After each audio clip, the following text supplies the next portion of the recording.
Welcome to ప్రజాగాలం. నేను మీ దండుపాటి కోటేశ్వరరావుని. ప్రభుత్వ ఉద్యోగంలో రాకముందల్లా ఏం చేస్తారంటే అందరూ కూడా మాకు ఉద్యోగం రాలని ధర్నా చేస్తారు. వచ్చినాక వాళ్ళకి ఎంత జీతం, వాళ్ళ జీతం ఏంటి, వాళ్ళ పిల్లలు ఏంటి, వాళ్ళ ఖర్చులు ఏంటి, స్టడీస్ ఏంటి, ఇవన్నీ చూసుకున్నాక వాళ్ళ సేవింగ్స్ ఏంటి ఇది చూడరు.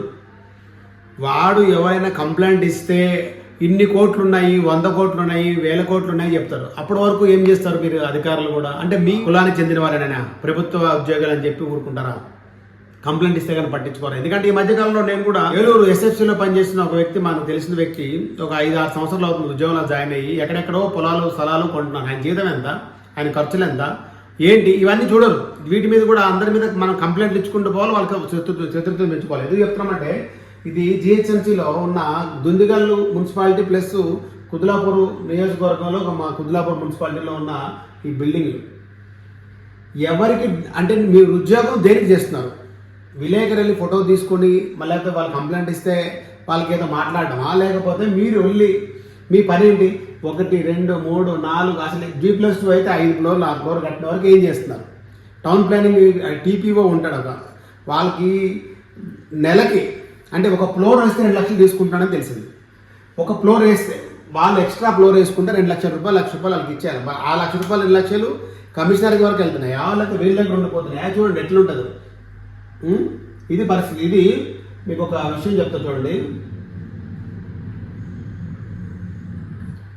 ఇక్కడ ఈ బిల్డింగ్ ఉంది, ఇది గాజుల రామారావు, మన గాజుల రామారావు నుండి కుకట్పల్లికి వెళ్ళే రోడ్ ఇది.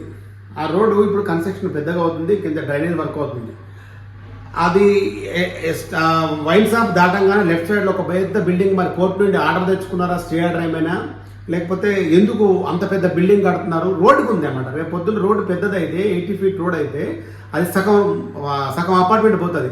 మరి అప్పటి వరకు టౌన్ ప్లానింగ్ అధికారులు ఏం డబ్బులు తీసుకుని వదిలేస్తున్నారు అంటే వారు ఏమైనా ఎవరైతే అపార్ట్మెంట్ ఓనర్ ఉన్నారో స్టే ఆర్డర్ తెచ్చుకుంటే ఆ స్టే ఆర్డర్ వెకేట్ ఎరువులు జిహెచ్ఎంసీ వాళ్ళు కానీ, మున్సిపల్ డిపార్ట్మెంట్ కానీ, లేకపోతే రెవెన్యూ డిపార్ట్మెంట్ కానీ, ఇది గవర్నమెంట్ స్థలము. ఆ గవర్నమెంట్ స్థలానికి వేరే దొంగ పేపర్ సృష్టించి వాళ్ళు కోర్టులు వేసుకుని ఏదో స్టేనో ఇంజక్షన్ ఆర్డర్ తెచ్చుకుంటారు.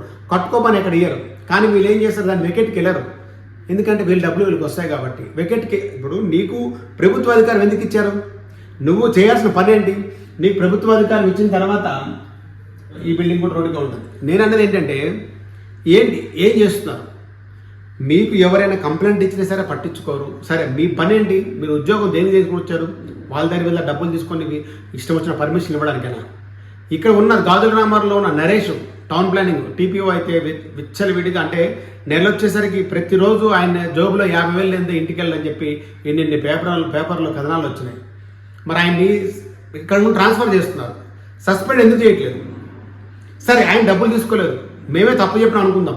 మరి బిల్డింగ్లు ఎట్లా వచ్చినాయి? ఓకే, చాలా శుద్ధపూసలు టౌన్ ప్లానింగ్ వాళ్ళు, లేకపోతే రెవెన్యూ డిపార్ట్మెంట్ ఎవరైనా సరే, మీరు ఏ డబ్బులు తీసుకునేప్పుడు ఎందుకు ఇన్ని కన్స్ట్రక్షన్స్ అవుతున్నాయి? ఎందుకు అప్పుడే ఏదైతే G+2 అయిన తర్వాత థర్డ్ ప్లేస్ స్లాబ్ రాకముందే ఎప్పుడైతే కన్స్ట్రక్షన్ చేస్తారో అప్పుడే ఆపాలి. ఎందుకు ఆఫ్ చేయడం లేదు?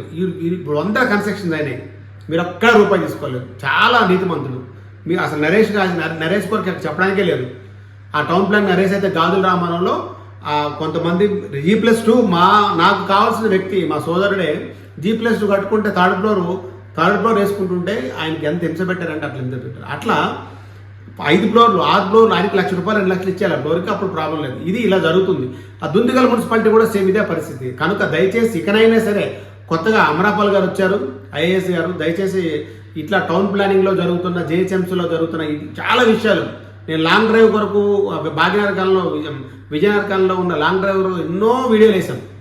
అది ఇంకా అట్లనే రోడ్డు హైటెన్షన్ మధ్యలో కింద ఉంటుంది అన్నమాట. అది ఇట్లాంటివన్నీ ఒకసారి బాగా గమనించి ఎవరైనా చెప్తే వాళ్ళతో గొడవలు పెట్టుకున్నా, అంటే మా విలేకరులు ఏమైనా మాకు శత్రువులు వాళ్ళు, లేదా వాళ్ళకి మేము శత్రువులు, మాకేం అవసరం? మా బాధ్యత మేము చేస్తున్నాం. మీరు బాధ్యత ఏంటి? అక్కడ కట్టినవి కూడా చేస్తే విలేకరు అనేవాడు పోరు, ఎవరు పోరు అసలు. సామాన్య అంటే మామూలుగా సంఘసేవ కార్యకర్త కూడా పోరు. ఎందుకు పోతారు? మీరు కరెక్ట్గా పని చేస్తే మాకేం పని ఉంటుంది? అందుకొరకు దయచేసి ఇలాంటివి జరగకుండా ఇలాంటి టౌన్ ప్లానింగ్ అధికారులు ఎవరున్నారో వాళ్ళకి ట్రాన్స్ఫర్ చేయడం కాదు, సస్పెండ్ చేపిస్తే బాగుంటుంది.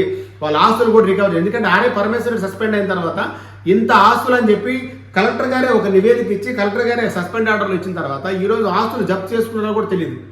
అప్పుడు మనం 8 నెలల క్రితం గాజుల రామారావు హాస్పిటల్ కడతారని చెప్పాం. ఇప్పుడు కట్టారు. వాళ్ళ అన్నదమ్ములు ఇద్దరు గాజుల రామారావులో ఒక హాస్పిటల్ కూడా కట్టడం జరిగింది, ఓపెన్ చేయడం కూడా జరిగింది. దీని పూర్తి వివరాలు మనకు రావాలి. ఎందుకంటే ఆయన అక్రమ సంపాదనతో ఈయన కట్టారా, ఆయనకి ఈయన సపరేట్ డివైడ్ అవ్వలేదు, అందరూ కలిసే ఉన్నారు అన్నదమ్ములు. మరి ఆయన సంపాదించుకున్న ఆస్తి ఎక్కడ ఉంది? ఆయన గాజుల రామారావు 2,500 రూములు కడితే 2,500 రూములకి ఒక రూమ్కి 1,500 రూపాయలు లెక్క తీసుకుని చెప్పి కలెక్టర్ గారు సస్పెండ్ ఆర్డర్ ఇస్తే ఆ డబ్బులు ఇంకా రికవరీ చేసిరా లేదా, ఏం జరుగుతుంది? ఇవన్నిటి మీద ఒకసారి ప్రభుత్వం, కలెక్టర్ గారు కూడా, సీఎం గారు, లేకపోతే ఈ శాఖకు సంబంధించిన మంత్రులు కూడా అందరూ కూడా వీటి మీద దృష్టి సారించి అన్యాయాల అక్రమాలకు పోకుండా నిజంగా వాళ్ళు సేవ చేయడానికి గవర్నమెంట్ ఆఫీస్లో జాయిన్ అవుతున్నారు అనుకుంటే అలాంటి వాళ్ళకి మంచి, ఇంకా చాలా మంది ఖాళీగా ఉన్నారు, అలాంటి వాళ్ళకి మన ఉద్యోగం ఇవ్వచ్చు. కానీ ఇలాంటి దోచుకునే వాళ్ళకి ఇచ్చి రేపొద్దున్న ఎందుకంటే ఇవన్నీ జరుగుతున్నాయంటే రేపొద్దున్న డ్రైనేజ్ వ్యవస్థ కానీ మంచినీళ్ళు కానీ అన్ని ఇబ్బంది జరుగుతాయి. ఒక ఫ్లోర్ ఈ కన్స్ట్రక్షన్కి ఈ సాయిల్కి ఎంతే ఉండాలని జిహెచ్ఎంసీ అప్పుడు నిర్ణయిస్తారు. G+2 అని, లేకపోతే 500 గజాలు ఉంటుంది, దాన్ని ఇస్తారు పర్మిషన్.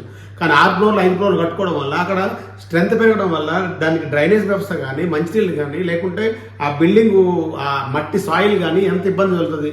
ఇలాంటివన్నీ జరగకుండా మరి పునరావృతం కాకుండా చూస్తారని మన ఛానల్ కోరుకుంటున్నాం. అందరికీ నమస్కారం. నేను మీ దండపాటి కోటేశ్వరరావు.